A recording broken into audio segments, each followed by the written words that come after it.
Salut les amis. Alors aujourd'hui, je viens vous parler d'un sujet assez particulier, méconnu de beaucoup de personnes, de la plupart de la population mondiale. C'est l'énergie féminine et l'énergie masculine. On est dans le mois de la femme, en fait de l'énergie féminine. Alors je me suis dit... je vais partager avec vous ce savoir qui m'a permis d'aller vers encore plus d'épanouissement de moi-même, vers ce bonheur tant cherché et la paix, la réussite, la vraie réussite, pas la réussite en tant qu'objet et résultat à un projet, mais vraiment le véritable succès, la véritable victoire, c'est réussir nos objectifs tout en étant dans les valeurs et dans l'épanouissement de soi, pas pour l'atteinte de l'objectif en lui-même, mais pour l'atteinte de la réalisation de nous-mêmes en réalisant ces objectifs. Cette énergie féminine, je ne parle pas de l'énergie féminine et masculine en tant que corps féminin et corps masculin. Je parle de cette énergie, de l'union de ces deux énergies qui vont donner quelque chose de merveilleux, c'est-à-dire la femme et l'homme qui s'accouplent et qui vont donner la possibilité d'une âme de venir pour expérimenter la vie terrestre. Je parle de l'union de cette énergie masculine et féminine. Alors, que ce soit une femme ou un homme, on a les deux types d'énergie. Alors pour les physiologistes, pour les médecins, ils le savent, les scientifiques, ils savent qu'on a les hormones mâles et les hormones femelles. Chez la femme avec un corps féminin, elle a des hormones féminines beaucoup plus en abondance que les hormones masculines. Et inversement, un homme avec un corps masculin a beaucoup plus d'hormones hommes que d'hormones femelles. Il y a les cas particuliers, bien sûr, où un homme a beaucoup plus de cette énergie féminine qui s'est développée beaucoup plus que l'énergie masculine, et chez la femme, c'est pareil. Alors, si, par exemple, je prends le cas de la femme, je développe beaucoup plus le côté féminin et je vais vers la sensualité pour faire plaisir, attirer d'autres hommes. Ça, c'est une énergie féminine qui n'est pas bien équilibrée. Elle a besoin de l'autre pour se sentir féminine. Alors que l'énergie féminine, c'est quoi? Le yin, c'est la réceptivité, c'est la douceur, c'est la créativité, c'est l'intuition, c'est aussi la protection, contrairement à ce qu'on pense que l'énergie masculine, c'est la protection. C'est l'action, c'est l'entrepreneuriat,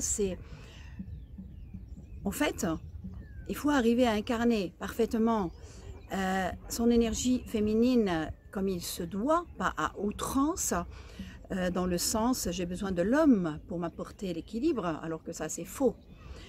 Ou alors l'homme a besoin d'une femme pour avoir le bonheur. Non, j'ai besoin de l'autre parce que c'est le reflet de ce que je n'ai pas travaillé en moi. Par exemple, deux couples, un couple qui s'attire, l'homme est le reflet de la partie masculine chez la femme, et donc on a besoin d'harmoniser cette relation homme-femme pour retrouver ce côté masculin en soi.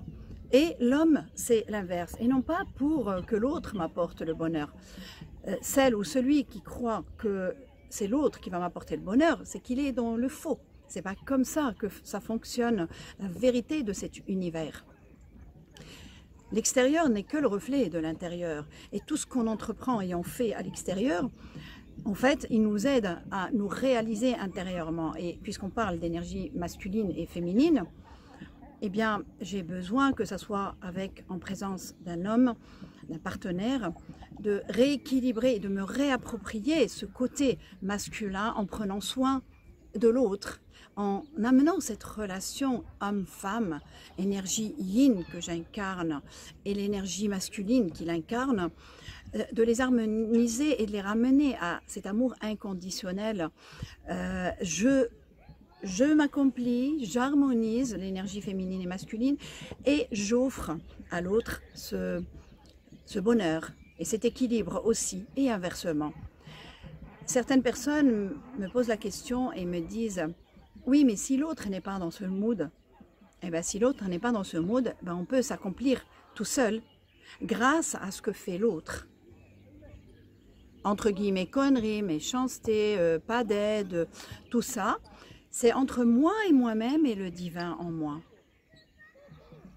C'est grâce à tout ça que je vais, moi, aller vers cette féminité dans la réceptivité, pas de l'agressivité, non, dans la réceptivité de la sagesse, de ce qu'il y a derrière ce comportement.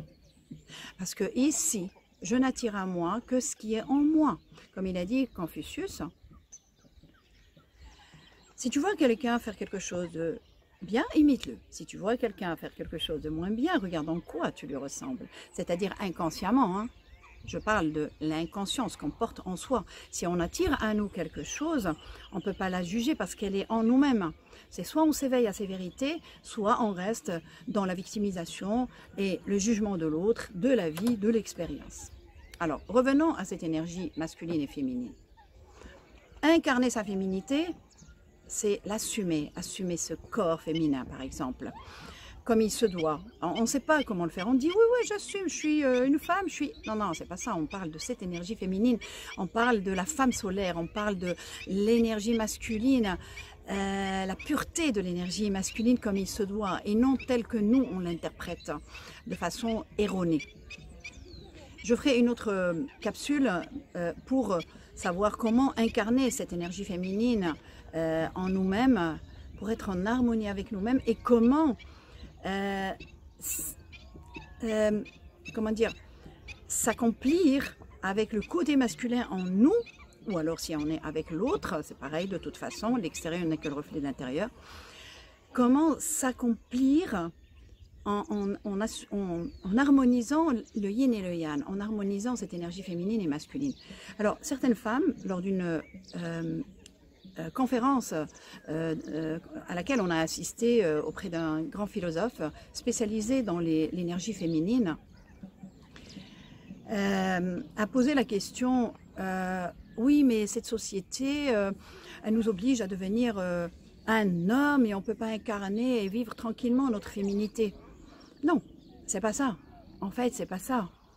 C'est le côté énergie masculin, c'est-à-dire l'action, s'assumer, réussir, être dans la protection. Nous, les femmes, on protège nos enfants, on protège notre famille. Donc nous aussi, on a ce côté masculin qui est dans la protection. Donc on peut, dans cette société, hein, on a le choix de suivre les croyances des autres et de dire c'est la société. Non, la société ne va pas m'obliger à adopter telle ou telle croyance. J'ai toujours assumé ma féminité et j'ai toujours assumé ce côté masculin, sauf que je les ai mieux harmonisés jusqu'à les voir fusionner. J'expliquerai dans l'autre capsule comment savoir et comment vivre qu'on a harmonisé ces deux énergies, sachant que c'est toujours il n'y a pas de finalité. On va aller se poser parce que là on est dans un lac, donc on va aller pagayer dans l'autre sens. L'élan est arrivé, je me suis dit si l'élan est là pour partager avec vous cette capsule, et ben, je vais le faire dans ce beau lac, dans ce silence, et ça reflète aussi l'énergie féminine. Parmi les choses qu'on fait pour incarner cette énergie féminine, c'est la connexion à la terre, la connexion aux saisons, la connexion à la terre-mère, c'est ce rôle mère, donc c'est parfaitement magnifique. Alors je disais, c'est pas la société qui va me dire, qui va m'obliger à me prendre en charge mes enfants, c'est-à-dire j'assume le rôle de l'homme. Non, non, on a le côté masculin et le côté féminin et on doit l'harmoniser. Idem pour les hommes.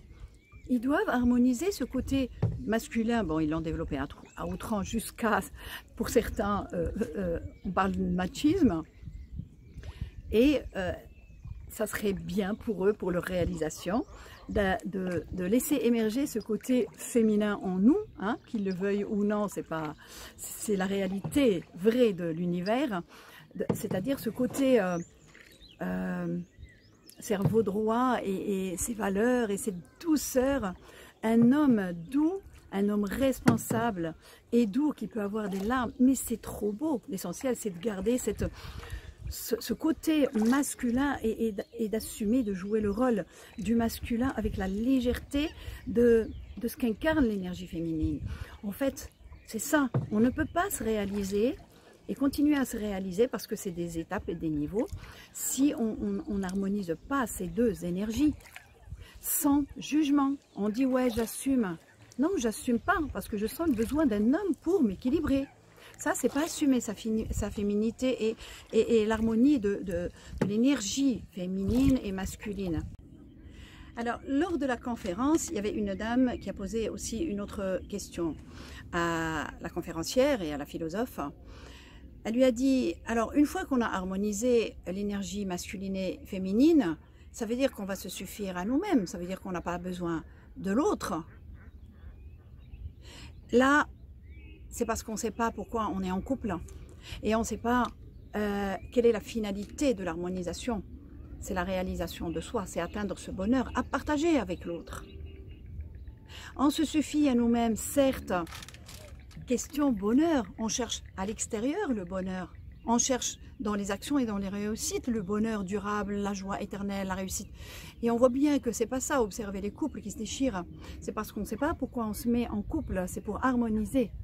C'est construire quelque chose de magnifique et de grandir ensemble. Grandir moins avec l'autre et grâce à l'autre et grâce à l'autre et inversement. Mais comme les couples ne savent même pas ça, qu'il y a ces deux énergies et qu'il faut aller vers l'amour inconditionnel. C'est grâce au conflit, grâce aux chamailleries, que l'on va savoir qu'il y a un manque. Si mon partenaire me manque terriblement et que je me sens malheureuse sans lui, c'est qu'il y a un manque de moi-même et de divin en moi. Et donc je dois lire là-dedans la sagesse qu'il y a. C'est que je dois encore me réaliser, encore me suffire à moi-même. Mais seulement question réalisation de soi et bonheur. À ce moment-là, je vais vivre mieux en couple. Parce que je serai moins dans les petites conneries, dans les manques de moi-même, dans les caprices, dans les interprétations. Je serai, comme on dit, accomplie. Là, la vie à deux, elle devient extraordinaire et magnifique. Voilà pourquoi on se suffit à nous-mêmes sur ce plan-là, mais sur le plan jeu de la vie, bien sûr, c'est magnifique deux êtres qui sont dans le bonheur et dans l'harmonie et qui se rencontrent, surtout s'ils ont le savoir. En cas de conflit, ils savent comment s'asseoir et communiquer pour aider l'autre à s'accomplir et inversement. Donc, à ce moment-là, le couple devient magnifique. Et on a des couples, ils sont rares, et on a des couples qu'on voit, c'est « je suis déjà accompli sans toi, je suis dans le bonheur sans toi, mais avec toi, je rends ça encore plus merveilleux, et surtout je donne et je partage. Parce que j'incarne ce bonheur, donc je le partage. Et je pardonne plus facilement. Il n'y a même plus à pardonner, puisque quand on est dans l'accomplissement, c'est parce qu'on sait à pardonner d'abord, c'est une étape nécessaire. Pour arriver à la réalisation de soi, bien sûr, à des niveaux supérieurs, il faut commencer par ce pardon de soi, sinon on ne pourra pas se réaliser et unifier jusqu'à devenir un, pas un avec l'autre, un avec moi-même intérieurement, pour donner quelque chose de au-delà de ce qui existe dans ce monde, c'est-à-dire la lumière divine, aller vers l'être-té. Voilà, c'est pourquoi c'est important de savoir déjà par cette capsule qu'on a l'énergie masculine et féminine et d'arrêter de se victimiser et de rejeter la faute sur l'autre.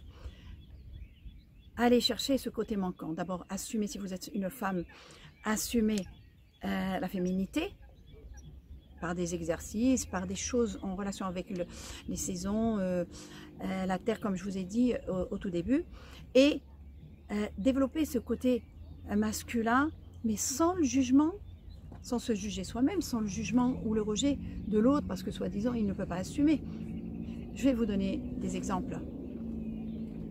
Moi, je vois que la dernière création du créateur, c'est la femme. Elle est beaucoup plus proche de l'accomplissement de soi que l'homme, parce qu'il incarne assez fort, de façon très égoïque, le côté masculin, et il a occulté cette énergie féminine. Donc la femme, elle est beaucoup plus complète. Ça ne veut pas dire que l'homme ne l'est pas, mais c'est beaucoup plus facile pour nous. Alors soyons compatissants envers les hommes et aidons-les davantage. On est plus proche des émotions, on est plus proche des états d'être. Donc soyons à l'écoute, c'est nous la réceptivité, c'est nous Rahim comme on dit. Donc c'est à nous, et on a les capacités, on a les compétences pour ça. Il faut juste le savoir. L'énergie féminine, elle est juste extraordinaire. Et c'est pas parce que je deviens entrepreneur, que je réussisse dans la société, et que je sois dans l'action et que je vais mener tout de bout en bout, que je deviens un homme. Mais non, pas du tout. Je suis juste responsable. Et je peux accomplir les deux. Regardez, 3 prophètes ont été élevés par des femmes seules. Je ne vous dis pas rester seule. Non. Parce qu'il y en a qui disent, ouais, si on n'a pas un partenaire, comment on va grandir ensemble? Mais non, vous pouvez le faire toute seule. Hein.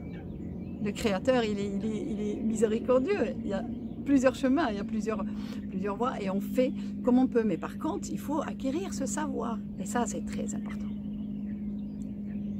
Et on est dans la douceur de la féminité, dans l'intelligence féminine, dans cette intuition et cet amour infini envers l'autre, pas seulement les enfants, mais envers tout.